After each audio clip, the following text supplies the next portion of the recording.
तो दोस्तों मूवी की स्टार्टिंग में हमें एक बूढ़ी सी औरत दिखाई देती है जिसका नाम है ट्राउडल। और दोस्तों ये बूढ़ी औरत ट्राउडल हिटलर के बारे में सब कुछ जानती है क्योंकि वो किसी ज़माने में हिटलर की सेक्रेटरी रह चुकी है। अब यहाँ से कहानी फ्लैशबैक में जाती है और टाइम होता है 1942 का, जब हिटलर ने ट्राउडल को अपनी सेक्रेटरी बनाया था।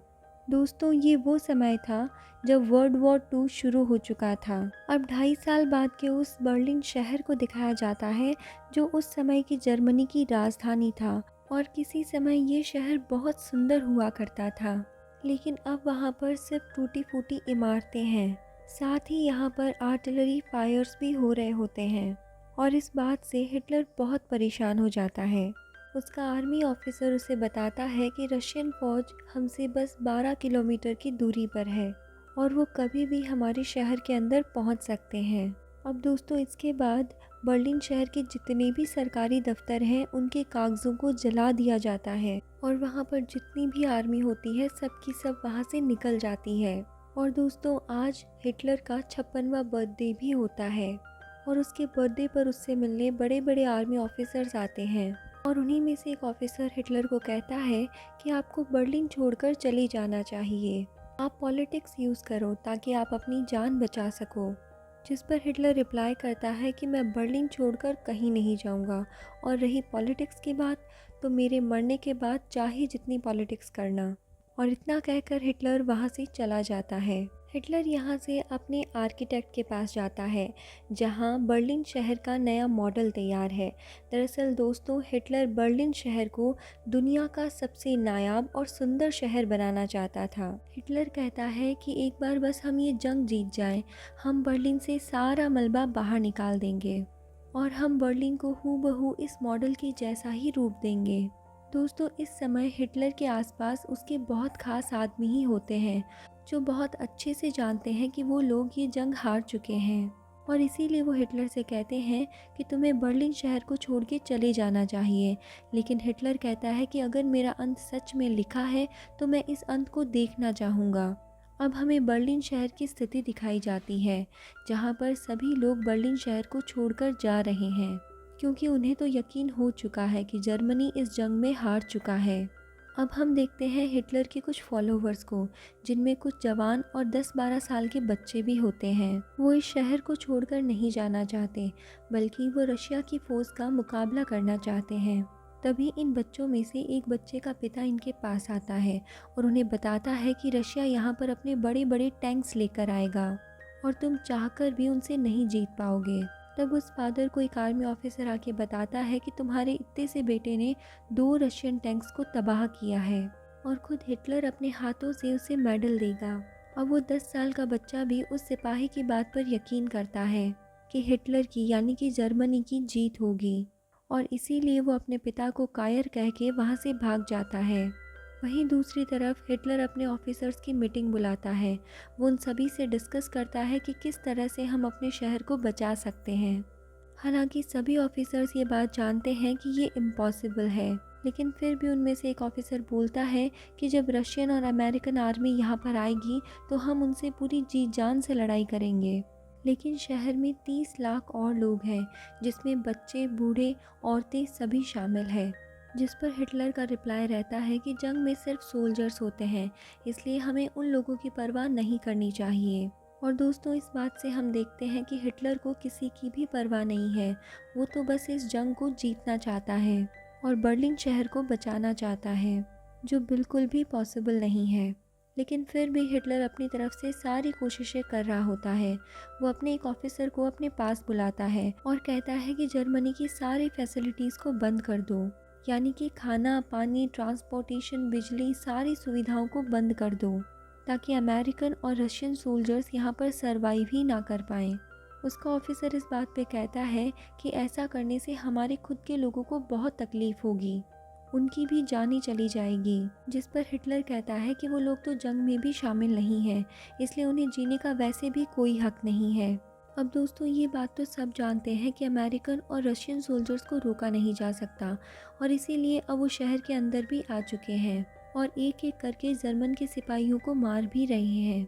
अब हिटलर फिर से अपनी एक मीटिंग बुलाता है और सिपाहियों से कहता है कि हमें इनका डटकर मुकाबला करना ही होगा और स्टैनर को मैंने ऑर्डर भी दिए हैं, वो उन पर आर्टिलरी अटैक करेगा। फिर हिटलर को बताया जाता है कि स्टैनर ने ऐसा करने से मना कर दिया क्योंकि वो अपने सैनिकों को मौत के घाट नहीं उतार सकता। इस बात पर हिटलर को बहुत गुस्सा आता है। वो कहता है कि मैं कभी अकेडमी नहीं गया, मैंने कभी कोई ट्रेनिंग नहीं ली, लेकिन फिर भी मैंने पूरे यूरोप पे कब्जा किया। लेकिन तुम सब की सब कायर हो, अब मैं तुम्हें लीड नहीं करूँगा।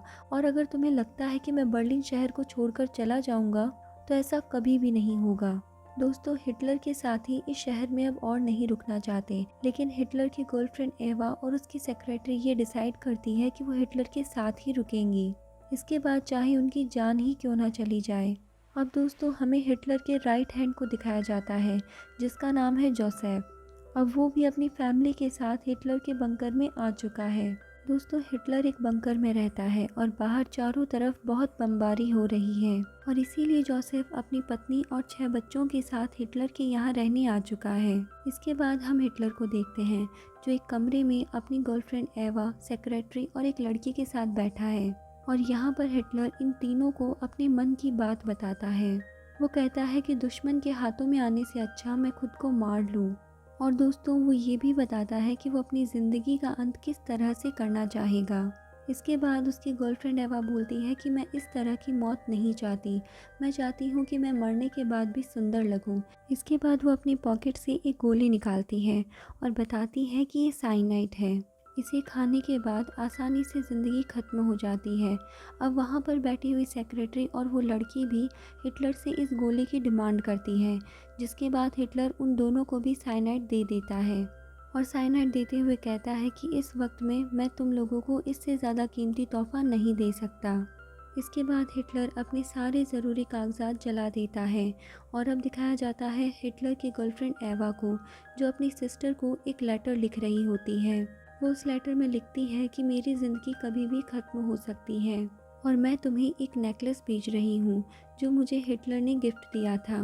दोस्तों, यहाँ पर इन सभी को ये एहसास हो चुका है कि वो लोग ये जंग हार चुके हैं और इसी वजह से कभी भी उनकी ज़िंदगी ख़त्म हो सकती है। इसके बाद हिटलर के चीफ हरमन का उसके पास एक लेटर आता है जिसमें वो लिखता है कि हिटलर अब इस देश को नहीं संभाल सकता, इसीलिए वो अब अपने हाथ में इस देश का शासन ले लेगा और अगर 10 बजे तक उसका रिप्लाई नहीं आया तो वो इसके लिए उसकी हार समझेगा।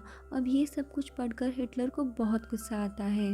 हिटलर कहता है कि वो एक देशद्रोही है, मैं उसे अभी पद से निकालता हूँ, साथ ही उसे ख़त्म करने का भी ऑर्डर देता हूँ। दोस्तों, अब हिटलर पहले जैसा नहीं रहा, चलते फिरते अब इसके हाथ पैर कांपते हैं, साथ ही इसका दिमागी संतुलन भी बिगड़ चुका है। इसीलिए वो अपनी एयरफोर्स से कहता है कि चारों तरफ से रशियंस को घेर लो और उन पर हवाई हमले करो। दोस्तों, दरअसल हिटलर ये भूल चुका है कि उसके पास अब कोई भी एयरक्राफ्ट नहीं है क्योंकि उसकी एयरफोर्स पूरी तरह से निस्तनाबूद हो चुकी है। साथ ही हिटलर को अब ये भी बता दिया जाता है कि 2 से 3 दिन के अंदर रशियंस और अमेरिकन फोर्सेस उस तक पहुंच जाएंगी। अब हिटलर अपने सभी बड़े ऑफिसर्स को अपने पास बुलाता है और कहता है कि हमें एक बार फिर से हमला करना होगा और हिटलर की इस बात का किसी के पास कोई जवाब नहीं होता क्योंकि हिटलर की आर्मी अब पूरी तरह से लगभग ख़त्म हो चुकी है और जो बचे हुए हैं वो बूढ़े हैं, औरतें हैं और बच्चे हैं। हिटलर समझ जाता है कि वो अब ये जंग हार चुका है और इसीलिए वो अब अपने एक आर्मी ऑफिसर के पास जाता है और उसे बताता है कि वो और उसकी गर्लफ्रेंड एवा बहुत जल्द ही अपनी ज़िंदगी को ख़त्म कर लेंगे और मैं चाहता हूँ कि मेरे मरने के बाद हमारी बॉडीज़ दुश्मन के हाथ नहीं लगे और ये तुम्हारी जिम्मेदारी है कि हमारे अंत के बाद तुम हमारी बॉडीज़ को जला दोगे। हालांकि वो ऑफिसर इस बात पर एग्री नहीं करना चाहता, लेकिन इस समय ना ही तो वो हिटलर को मना सकता है और ना ही उसे मना कर सकता है। इसके बाद हिटलर अपने डॉक्टर से मिलता है और उसे बताता है कि वो कैसे मरेगा।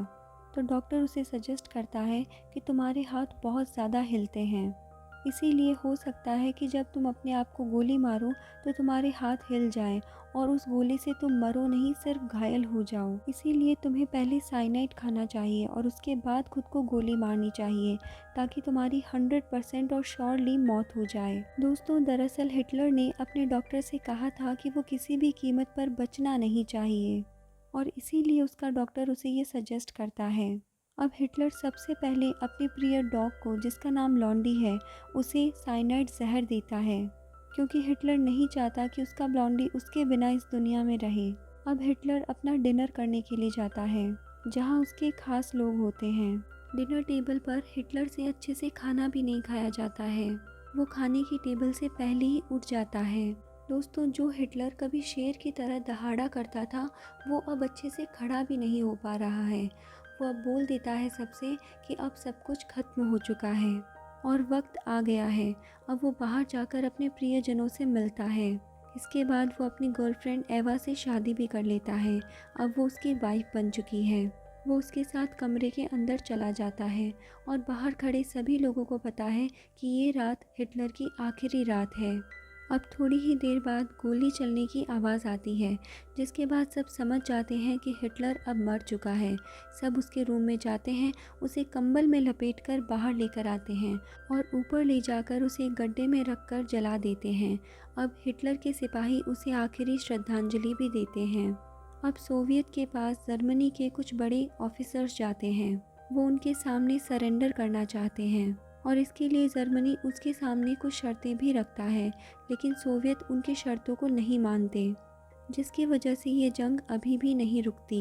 अब दोस्तों, हिटलर का वो राइट हैंड, जिसका नाम है जोसेफ, जो अपनी पत्नी और अपने 6 बच्चों के साथ हिटलर के बंकर में है, वो किसी भी कीमत पर सरेंडर नहीं करना चाहता। वो कहता है कि हिटलर कभी भी सरेंडर नहीं करना चाहता था और मैं हिटलर को धोखा नहीं देना चाहता।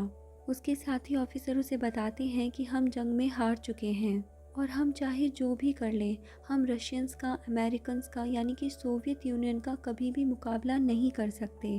अब जोसेफ को भी कहीं ना कहीं ये बात समझ में आ चुकी है कि उसके साथी ऑफिसर सही कह रहे हैं। इसीलिए उसी रात को जोसेफ की पत्नी अपने सभी बच्चों को नींद में ही खत्म कर देती है और उसके बाद जोसेफ और उसकी पत्नी बंकर से बाहर आते हैं, जहां आकर जोसेफ अपनी और अपनी पत्नी की ज़िंदगी को भी ख़त्म कर लेता है। अब हिटलर के बंकर में जो लोग होते हैं, वहां से कुछ लोग अपनी जान बचाने के लिए वहां से चले जाते हैं, लेकिन कुछ आर्मी ऑफिसर्स जो हिटलर के खास थे और वो अमेरिकन्स के और रशियंस के हाथों में नहीं आना चाहते थे, और इसी वजह से वो लोग वहीं पर अपनी ज़िंदगी ख़त्म कर देते हैं। अब वहीं बर्लिन शहर का मंजर दिखाया जाता है, जहां चारों ओर सिर्फ तबाही है। सोवियत के सोल्जर्स यहाँ पर पहुँच चुके हैं। वो हिटलर के खास आदमियों को ढूंढ रहे हैं ताकि वो उन्हें पकड़ सके और मार सके, लेकिन हिटलर की सेक्रेटरी ट्रूडल सोवियत संघ के सिपाहियों के सामने से निकल जाती है और अंत में हमें दिखाया जाता है कि वो एक साइकिल पर एक बच्चे के साथ बर्लिन शहर से बाहर निकल चुकी है। दोस्तों, हिटलर एक बहुत क्रूर और निर्दयी आदमी था, जिसकी वजह से लगभग 5 करोड़ लोगों की जानें गई। हालांकि हिटलर ने खुद अपनी जान ले ली थी, लेकिन उसने इस दुनिया को जो जख्म दिए, उसके सामने ये सज़ा बहुत कम थी। दोस्तों, 7 मई 1945 को जर्मनी ने ऑफिशियली सरेंडर कर दिया था, यानी कि वॉर ख़त्म हो चुकी थी। इसके बाद कहानी फिर से प्रेजेंट में आ जाती है, जहां हिटलर की सेक्रेटरी, जो अब बूढ़ी हो चुकी है, जिसका नाम ट्रूडल है, उसके दिल में आज भी वर्ल्ड वॉर 2 का दर्द है। वो कहती है कि बेकसूर लोगों की जानें गई। लगभग 60 लाख जूइश लोगों को कंसंट्रेशन कैंप में मार दिया गया, जिनका कोई भी कसूर नहीं था, और इन चीज़ों को वो कभी भी नहीं भूल सकती। और फ्रेंड्स, इसी के साथ हमारी आज की ये मूवी यहाँ पर एंड हो जाती है। तो फ्रेंड्स, आपको मूवी का एक्सप्लेनेशन कैसा लगा, आप हमें कमेंट सेक्शन में कमेंट करके ज़रूर बताएं। साथ ही वीडियो को लाइक करें, शेयर करें और चैनल को सब्सक्राइब करना ना भूलें, और बेल आइकन को भी प्रेस कर लें, ताकि इस चैनल पर जितनी भी नोटिफिकेशंस आएँ वो आप तक पहुँच पाएँ। तो चलिए दोस्तों, अब हम मिलते हैं नेक्स्ट वीडियो में नेक्स्ट मूवी एक्सप्लेनेशन के साथ। तब तक के लिए bye bye, take care and thank you.